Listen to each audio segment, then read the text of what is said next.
Now, in this video, I want to talk to you a bit about what to do if a child is actively defiant. So either you've asked them to do something and they just don't follow the instruction, or they might say, no, I'm not doing that, or in some way or another they show you, I'm not following the instruction you've given me.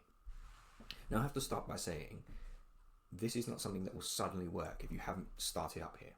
So you have to have built a relationship with all the children, and including, the child in mind you might have who will defy and not follow instructions. But obviously, initially, this might happen early on, it might happen later on. So whether you've built a relationship yet or not, you still need to know what is your system and what can you do. But in an ideal situation, you build your relationship, you always praise the opposite behavior so that the expected behaviors are being shown by what you're praising and what you're looking for. So assuming you've started with these two here, what might happen, and this is what you always need, is a system. And most of the time I will talk about this. Schools talk about having a culture, positive culture. They're talking about building a behavior culture. And the reality is culture doesn't come without strategy. So there's a saying that culture eats strategy for breakfast. A good culture is more important than a good strategy. The reality, and this is true for children, adults, workplaces, schools, youth centres, you don't get a good culture without a good strategy. So you have to have a system. And in reality, the more systems you have, as much as I want you to keep it simple, the more systems a school has, the clearer and the better the behaviour system will be. So if you've got a system for how children are rewarded, if you've got a system for how children are rewarded when they line up at playtime, if you've got and consequenced, if you've got a system for what the expectations are when you are walking through the corridors, there's a system for how you go into assemblies. And although that might sound obvious, so many schools don't have that. And you can tell. It's like the children are going to assembly, and as they're walking there, they don't know a system. They haven't been told how they're meant to walk there, what side of the corridor, how quiet they're meant to be. Once they get into assembly, do they know the expectations? Do they follow them? Or are they constantly kind of being shushed by people? And, every assembly, the adult is trying to just kind of manage them. And so everything needs systems. So when it comes to dealing with something where a child is not following instruction, they're showing that defiance, you need to have a system which you understand and the children understand. And so it starts here, defiance. A child doesn't follow instruction, actively tells you, no, I'm not doing that, or just you ask them and they just sit there or don't respond. Now, the first thing to do is to offer them two choices. But these choices must be things where whichever one they choose, you are happy with that. So a lot of the time what happens is when you're dealing with a child who shows defiance, teachers will come up with this kind of, they can have a time out of class, they can play with some Lego, they can do some colouring. And the reality is you shouldn't accept that unless that child has quite high level additional needs, unless you've learned in time that is the only thing that works, then that is not one of the choices that you should accept. Your choices should have small differences. So for example, I'll give you the example. I ask the child to go and do their work. The whole class are doing their work. This one child is not doing their work. They're sitting there, they're refusing. I'm not going to say, you can start your work now, or you can go and play outside in the playground and, come back when you feel better and then do your work. Two reasons. One, I'm rewarding the child's defiance. They are learning every time I do this, something positive happens. And two, I'm giving them a no-brainer offer. Like, they are never going to choose to do work if the other option is something seemingly fun. So I would give them a choice like this. You can do your work now, or you can take 2 minutes. You can sit in the quiet corner. You can take 2 minutes to, if they're frustrated or if they're just in a mood, you can take 2 minutes to just sort yourself out. Have a quiet moment, or you can talk to me, talk to the TA, and then you need to do your work. So I accept both of those options. They do their work now, or they take 2 minutes to sort themselves out, and then they do their work. And what happens here is the child responds, or they don't, and you go to the next stage. You want to do this, as I'll say, throughout this program, with authority and affection, which means the authority part is, these are your only two options. There is no third option, because they might say something like, but can't I just do this? Or can't I, especially if they're used to having this from another adult, can't I go outside? Or, Miss So-and-so lets me. No. Those are your two options. You can choose one of those. That's your authority. But your affection is the way you do this is you speak to them as though you're not telling them off. It's just like, okay, are you all right? What's the problem? You go in, you check, is everything okay? I'm not sure why you haven't started your work. Anything you need help with? Any problems? So there's that kind of warmth that I'm trying to help you. And then even when you give those two choices, it's not like I'm having a go. It's like, listen, I'd love you to start your work right now. If you need to take a couple minutes to just sort yourself out, calm down. I can put the 2-minute timer on, but then I'd like you to get on with your work. So do you want to get on with it straight away or take a couple of minutes? So it's affectionate, it's warm, but it's authoritative, and there is no third choice.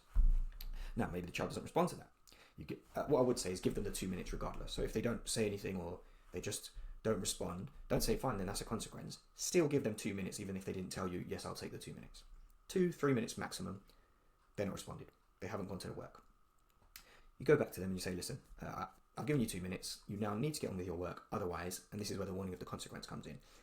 Again, I can't tell you what the consequence should be. It's your school, it's your system. But personally, I would link it directly back to the task. So if I want them to do their work and they're not doing their work, I'd say, you now need to do your work, or you'll have to do this work at playtime, or you'll have to do this work during something fun that the other children are going to be doing, during our free time later, or during free choice or golden time if your school has something like that. So you're warning them of the consequence now. You're moving more into just authority. It's still calm, it's still warm, but at the end of the day, at this point, you've been defiant. I've given you choices. You still haven't responded. I'm moving more into the authority now. It's do what I say, or I'm going to have to give you a consequence.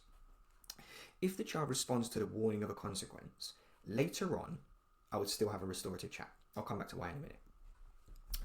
So you've warned them of the consequence, and hopefully they respond. If they don't, child doesn't respond, it's the consequence. It's whatever you said was going to happen, action it. Okay. Again, you might want to give them a couple of minutes, but you have kind of already given them a couple of minutes. But maybe if you're, your child, the situation, you might want to say, look, this is really your last chance now. I'm going to give you a couple of minutes to sort yourself out. Otherwise, you're going to be doing this at playtime. Okay, I'm going to come and check in a minute, and hopefully you're just getting on with it. If they don't respond, come back and say, it's a shame you've chosen that, and it's their choice because you gave them plenty of chances to choose the right thing. It's a shame you've made that choice. It's a shame you've chosen that, but you'll be in at playtime to do your work then, or you're going to have to do this during free choice later. Now later on, you're going to have this restorative chat, which means you're going to speak to them about what went wrong. What happened earlier.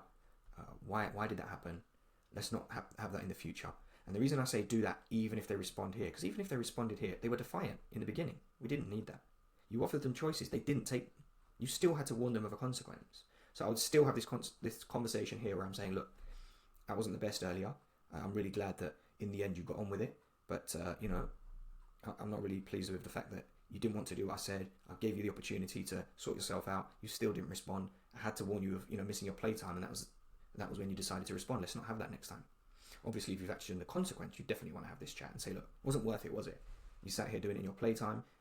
And, I'd always say to them kind of, they want to see the logic in not doing that again. So I'd always say something like, you've got lesson time to do the work, and then you get playtime. And I'd say, like, if I was you, I'd use that kind of language. If I was a child in this class, I would just do the work in lesson time. Then I get my free time. Then I get my playtime. So you've just got to have, a clear system like this, and you know exactly where the system goes, and you've told the children that this is where the system goes. So they know this is going to happen. And if you don't respond, you're going to end up on a consequence over here, and it's not going to be worth it, and you're going to miss out. But hopefully at this point, you get the response. The good thing about having a system like this is you can often feel powerless. You can often feel like, what do I do if they just don't listen? But the way I look at it, it's a win-win situation.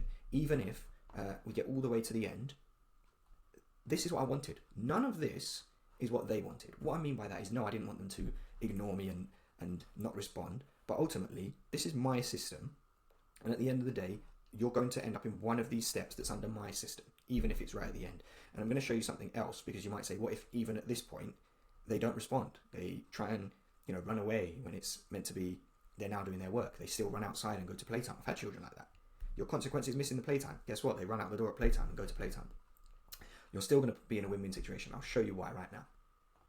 So again, it comes back to having a system. You know that you've given the child a warning. You know that you've given them a consequence. And there's higher consequences, and there's SLT, and there's parents and carers. And what I mean by this is, if it gets to that point where you kept a child in at playtime, which to me really is here, if they run away, they don't come to that playtime, again, you've got a system. Okay, I asked you to stay in for playtime. You were going to do 10 minutes. You were going to do 5 minutes, whatever it was. But because you ran away, because you didn't follow that, I now have to have you in for 2 playtimes. Something like that. Or if it was 5 minutes, they now owe you 10 minutes. Something like that. There's got to be something harsher because of this. It's a bit like when there's a crime and you resist arrest. You then have more trouble for resisting arrest. So you just know that they didn't respond to the consequence, they ran away from it, they're on here. What if they still don't respond? Somehow they escape that, or they just say, well, I'm not doing what you told me to, I'm still going to go and play, or I'm going to start picking up the Lego in free time when I'm meant to be now having a timeout. No worries. Go and tell leadership, I've given this child a consequence, they avoided it, they ran away. I up-leveled it to a higher consequence, they avoided that as well. And the reason I put these together is because if you're telling SLT that it's this level, you should definitely be telling parents, and vice versa. This is a type of level that you need to go to a parent and tell them, this is where I was with this child. I tried to give a child a consequence. They ran away. They didn't engage with the consequence. You also need to be telling SLT that that happened and that you've had to inform the parents. And again, this is going to feel annoying and frustrating, but it's also going to feel empowering, because at no point are you like, I just don't know what to do. I tried to give him a consequence, he ran away. I tried to give him the next consequence, he ran away from that. You know that although it's not ideal, that's fine. It just means they're at the next stage, and they're at the next stage. And you can also build evidence. So if this is repeatedly happening, then rather than see it as this is terrible, I don't know what to do, I have nothing that works with this child, you are actually building evidence that this child needs more support. So it might be that you're building evidence that this child needs a one-to-one. It might be proving that the child needs more intervention work, so to be taken out in smaller groups and to be worked with in a different way because this isn't working. It might be that this isn't the right provision for them. And obviously that wouldn't be really early on, but if you're building evidence that this keeps getting to this level, then maybe it's not the right provision for them. And so worst case scenario, you're here all the time. It's not enjoyable, I've been there, but even that isn't a loss, that's a win. You're building evidence that something needs to be done and this child needs to be helped one way or another. And when you start looking at it like that, you just see it as every time it happens, you're like, okay, another piece of evidence. I must record this, get everything in writing. Maybe you've got a form and you fill it out every single time. And maybe after a half term, which is 7 weeks or something, you've got 10 of those forms, then that's a lot of evidence that something's going wrong. But ideally what happens is you do this consequence, you do this, and the child thinks, whoa, that teacher actually went to SLT, they actually went to my parent. Next time you give a warning, they're thinking, I don't even want to get there. They might even push you to here, but they're less likely to get here. So best case scenario, you know your system, you use your system, those children never get to that point. Worst case scenario, this happens regularly, you build evidence that this child needs a different type of support. And that will be empowering because you just know that even with a child who is defiant, even with a child who is pushing against everything you've said, you still know ultimately it's going to a goal right at the end point of we're going to get this child the support they need and we're going to prove that this isn't working. And that's worst case. Best case is you start to see this work because the child doesn't like that every time it happens, you are willing to go to the consequence point and you are willing to speak to leadership and you are willing to speak to their parent or their carer. So just remember those two systems. You need your really clear system of what to do when they are defying you in the moment, and then you need your bigger picture system of what happens if they are getting to these higher consequences regularly. Hope that's useful. See you in the next video.